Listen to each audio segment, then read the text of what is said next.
श्री हरिवंश दोस्तों सतयुग में शिव, त्रेता में राम, द्वापर में कृष्ण और कलयुग में भगवान बुद्ध धर्म के केंद्र हैं। भगवान श्री कृष्ण के जीवन से प्रत्येक मनुष्य को शिक्षा प्राप्त होती है। अब निर्भर करता है कि मनुष्य अपने भविष्य को उज्जवल बनाना चाहता है या नहीं। महाभारत सिर्फ हिंदुओं का ही नहीं बल्कि समस्त मानव जाति का ग्रंथ है और प्रत्येक मनुष्य को इसे पढ़ना चाहिए। इसको पढ़ने से आपको आपके जीवन के लिए नया मार्ग मिल सकता है। साथ ही महाभारत ग्रंथ में ऐसा कोई भी विषय नहीं है जिसका वर्णन ना किया गया हो। महाभारत ग्रंथ में आपको राजनीति, देश, धर्म, योग, युद्ध, परिवार, ज्ञान, विज्ञान, आध्यात्म, टेक्निक सभी विषयों का वर्णन मिलेगा। इसी तरीके से आज वर्तमान का जो मानव है उसे महाभारत ग्रंथ से एक बहुत अच्छी सीख मिल सकती है अगर वो लेना चाहे। मैं बात कर रहा हूं उस वक्त की जब पांचों पांडव वनवास के लिए निकलने वाले थे। वनवास पे जाने से पहले पांचों पांडवों ने भगवान श्री कृष्ण से कहा कि हे कृष्ण, हम तो वनवास को जा रहे हैं और ये द्वापर का अंत चल रहा है, लेकिन आने वाला जो कलिकाल का युग है उसमें उसकी गति क्या होगी। तो भगवान श्री कृष्ण ने पांचों पांडवों से कहा अभी आप वनवास पे जाएं, वनवास में आप जो कुछ भी देखे वो आकर के आप मुझे बताएं।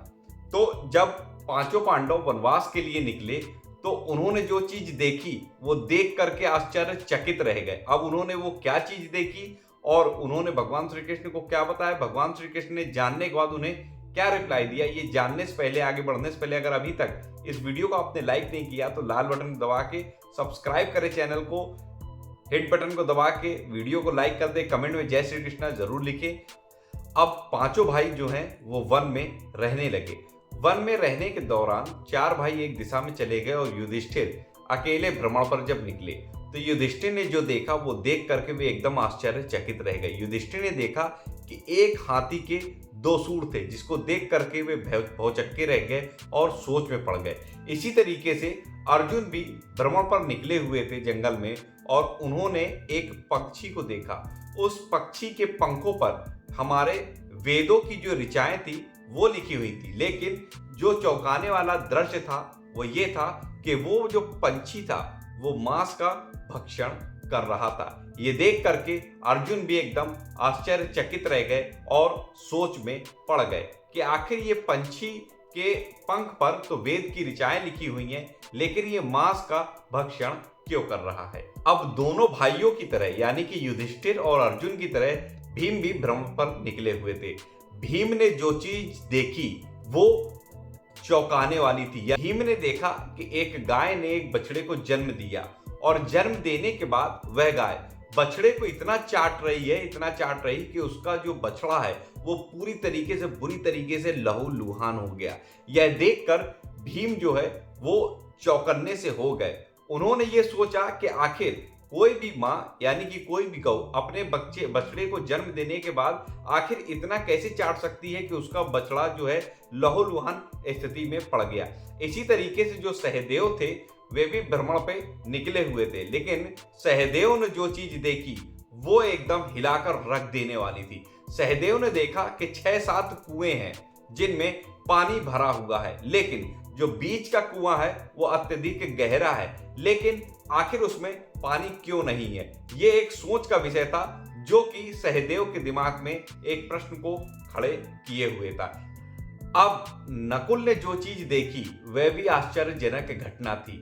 नकुल ने देखा कि एक बड़ी सी चट्टान ऊपर पहाड़ों से गिरती हुई आ रही है और वो जो चट्टान है वो बड़े बड़े पेड़ों को ढाती हुई यानी कि चोट मारती हुई नीचे की ओर गिरती चली जा रही है। बड़े बड़े वृक्ष भी उसे रोक नहीं पा रहे हैं, लेकिन एक छोटा सा पौधा उस पर जाकर के वो चट्टान टिक जाती है, जो कि एकदम चौंकाने वाला दृश्य था कि जब बड़े बड़े वृक्ष जिस चट्टान को नहीं रोक पाए आखिर एक छोटे से पौधे ने उसे क्यों रोक लिया। ये सारे दृश्य देखने के बाद जब सभी भाई शाम को एकत्र हुए जंगल में तो उन्होंने आपस में इस चीज की चर्चा की और इस चीज की चर्चा करने के बाद उन लोगों ने भगवान श्री कृष्ण का इंतजार किया। जब भगवान श्री कृष्ण आए तब उनमें से युधिष्ठिर ने सबसे पहले अपनी बात रखी और युधिष्ठिर ने भगवान श्री कृष्ण से कहा कि जब मैं भ्रमण पर था तब मैंने देखा कि एक हाथी के 2 सूंड थे, जिसको देख करके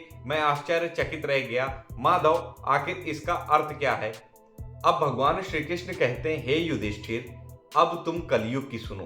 कलयुग में ऐसे लोगों का राज होगा जो दोनों ओर से शोषण करेंगे, यानी कि बोलेंगे कुछ, करेंगे कुछ, कर्म में कुछ और होगा, मन में कुछ और होगा। यानी कि ऐसे लोगों को आप आज के युग में देखते होंगे, जिनकी जुबान में कुछ और होगा और मन में कुछ और चलता होगा।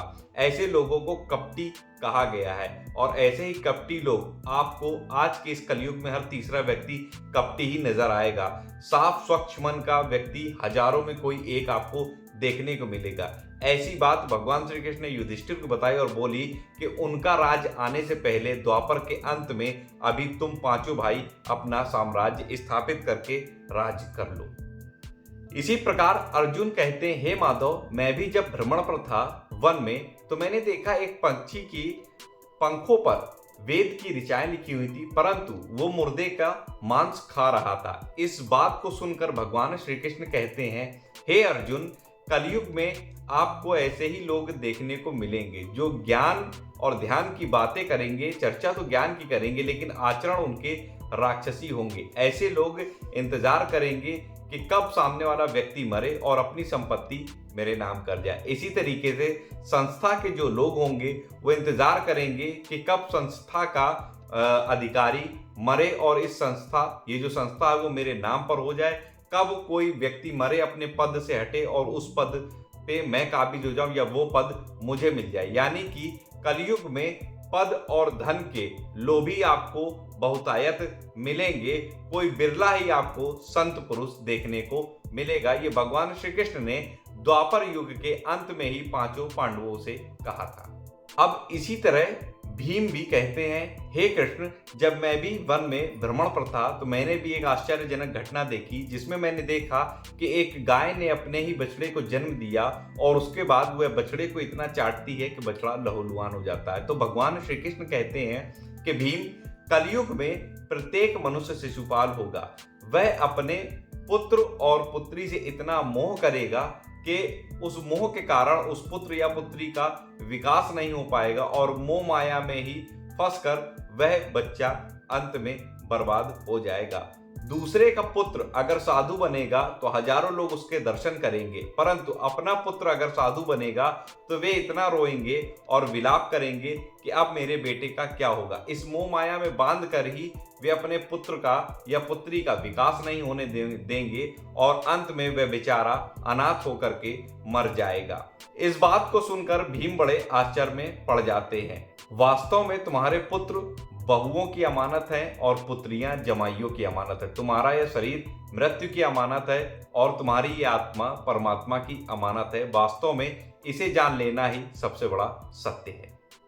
इसी तरीके से सहदेव भी कहते हैं कि मैं जब भ्रमण पर था वन में तो मैंने देखा 6-7 कुएं देखे जो पानी से भरे हुए थे, लेकिन बीच में जो गहरा कुआं था वह सूखा पड़ा हुआ था। इस चीज को सुनकर भगवान श्री कृष्ण सहदेव को बताते हैं कि कलयुग में लोग धनाढ्य होंगे और जन्मदिन, शादी विवाह और मकान बनवाने में लाखों रुपए खर्च करेंगे शादी पार्टियों में, लेकिन उनके पड़ोस में ही कोई भूख से मर रहा होगा, उसको वो नहीं देखेंगे, ना ही उसको 2 रोटी के लिए पूछेंगे। इसी तरीके से लोग अपने ऐशो आराम में व्यस्त रहेंगे, लेकिन उनके बगल की झोपड़ी में कौन भूख से मर रहा है ये नहीं देखेंगे। उनके अपने सगे लोग भूख से तड़प कर मर जाएंगे, लेकिन वो उनके आंसू नहीं पोंछेंगे। ऐसी असमानता आपको कलयुग में देखने को मिलेगी और यही चीज आज हमें देखने को मिलती। हमारे अपने सगे संबंधी हमारे दुख में दुखी नहीं होते हैं, सुखी होते हैं, यानी कि उन्हें खुशी महसूस होती है जब हम दुखी होते हैं, और अगर हम खुश हैं तो उन्हें ज्वेलसी महसूस होती है। ये सारी चीजें जो मैं आज आपको बता रहा हूँ ये आपको आज के समय में देखने को मिल रही होगी। ना आपने अगर इस पर विचार किया हो तो एक बार जरा गौर करिएगा कि आपको ऐसे लोग समाज में आजकल देखने को मिलेंगे। इसी तरीके से नकुल कहते हैं, हे माधव, जब मैं भी वन में भ्रमण पे था तब मैंने देखा एक बड़ी सी शिला पहाड़ों से गिरती हुई नीचे जा रही थी, जिसे बड़े बड़े वृक्ष भी नहीं रोक पाए। अंत में उस शिला को एक छोटे से पौधे ने रोक लिया।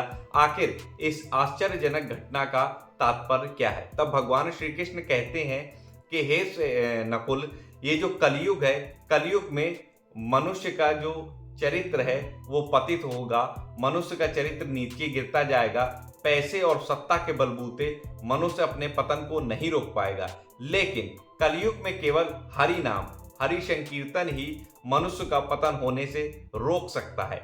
इसलिए हमारे पूज्य गुरुदेव भगवान भी कहते हैं कि कलयुग में केवल नाम ही आपका उद्धार कर सकता। आपको कुछ आता हो या ना आता हो, आपने वेद, आप जितने वेद हैं, जितने पुराण हैं, जितने उपनिषद हैं, सबका आप पठन कर लीजिए, सबको आप पढ़ लीजिए, लेकिन आप उसको जीवन में नहीं उतार पाएंगे। जब तक आप नाम जप नहीं करेंगे तब तक आपका ना ही जीवन बदल सकता है, ना ही आपका भविष्य उज्जवल हो सकता। हाँ, वर्तमान युग में आप पैसा कमा सकते हो, अपने पुण्य के अनुसार आप पैसा कमा लेंगे, लेकिन जो जीवन का अंत होता है, जब जीवन हमारा ढलाव की ओर होता है, जब बढ़ती उम्र हमारी होती है, तो हमारे जो पुराने प्रारब्ध हैं, हमारे जो पुराने पाप हैं, वो हमें सजा जरूर देते। यानी कि कर्म कभी मिटता नहीं है, कर्म वापस पलट के जरूर आता है। इसलिए उसको संभालने वाला केवल एक ही चीज है, वो है भगवान का नाम। जो नाम आपको ईश्वर का सबसे ज्यादा प्रिय हो, उस नाम को पकड़ लीजिए, वही आपको इस भव सागर से पार कर सकता है। कलयुग केवल नाम आधारा, सुमिर सुमिर नर उतर ही पारा, ऐसा हमारे पूज्य गोस्वामी श्री तुलसीदास जी ने लिखा था। इसलिए आप सभी लोग नाम को पकड़ लीजिए, नाम आपको इस भवसागर से तो पार कर ही देगा और आपको आपके इष्ट तक भी पहुंचा देगा, उनसे भी मिला देगा। नाम की महिमा नामी से भी बड़ी है, नाम भगवान को भी अधीन कर लेता है, ऐसा हमारे पूज्य गुरुदेव भगवान कहते हैं। और मैं जितनी भी बात कह रहा हूं वो अपने गुरु प्रताप के बल के द्वारा ही कह रहा हूं।